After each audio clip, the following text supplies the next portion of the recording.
Memasuki hari ketiga pencarian jenazah Surman Aditya yang juga merupakan karyawan SPBB terapung di kawasan Tujuh Ulu yang sempat hilang saat terjadinya ledakan kapal Jukung di Sungai Musi pada Kamis lalu, akhirnya ditemukan tim SAR gabungan. Diketahui penemuan jasad tersebut berada dekat dengan Puskesmas Terapung 14 Ulu atau sekitar 1,5 km dari lokasi kejadian. Peri Irawan selaku Humas Basarnas Palembang mengatakan, jenazah korban ditemukan di hari ketiga pencarian oleh tim SAR gabungan. Saat ini jumlah korban dalam peristiwa ini mencapai 12 orang, dengan rincian 11 orang mengalami luka bakar, 1 hilang karena melompat ke sungai saat terjadi kebakaran.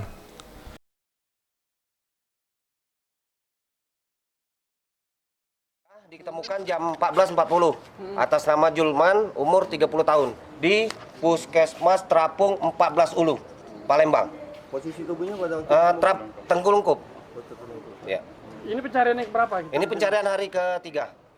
Ibda Damianto selaku penyidik mengatakan, korban yang meninggal dibawa ke instalasi forensik Rumah Sakit Bayangkara untuk penyidikan lebih lanjut, dan kemudian diserahkan ke keluarga korban dan langsung dibawa ke Lampung.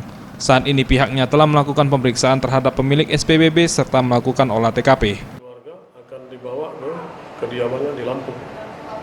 Tadi sudah ada ibunya yang datang. Untuk proses hukumnya gimana, Pak? Proses hukum masih dalam proses, belum bisa kita ambil keterangan semuanya, baik dari saksi-saksi yang hidup atau dari orang yang berada di TKP.